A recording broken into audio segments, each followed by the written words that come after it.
We begin with an RTV6 exclusive, a threat that has teachers at a local school on edge tonight, and confusion about that threat making things worse. And this comes after teachers were notified to be on the alert for two men, an alert that never made its way home to parents.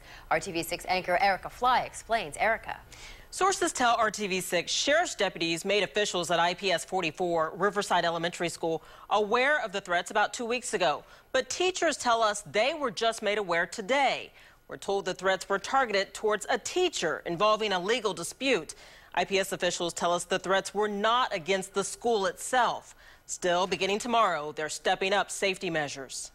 Basically, they told us to keep our blinds pulled, keep our door locked to our classrooms. A Riverside Elementary School teacher who didn't want to be identified tells RTV6 staff members were called into a meeting and told about some threats. They were given this flyer and cautioned to be on the lookout for these two men.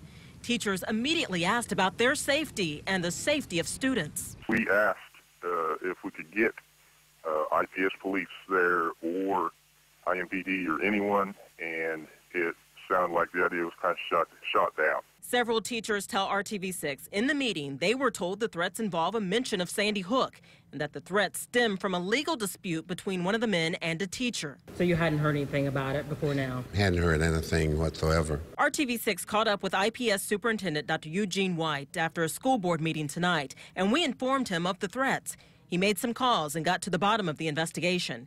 He later told us law enforcement agencies have been working on the case, and a judge presiding over the dispute and a teacher have been under protection because the threats were towards them.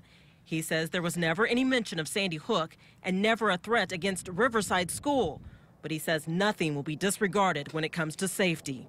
We will have police protection at the school. We will investigate the source of the message and do everything we can to get to the bottom of it. But we will definitely take all precautions to make sure that the school is very, very safe. At least one teacher isn't satisfied with the way the threats are being handled. If a valid threat has been made and they're aware of it, then the parents ought to be informed. If you're going to put students first, then put them first.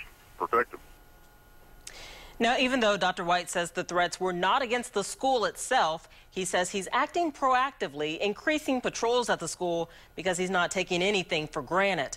The investigation into the threats against the teacher and judge is ongoing. Todd and Jenna. Erica, thank you.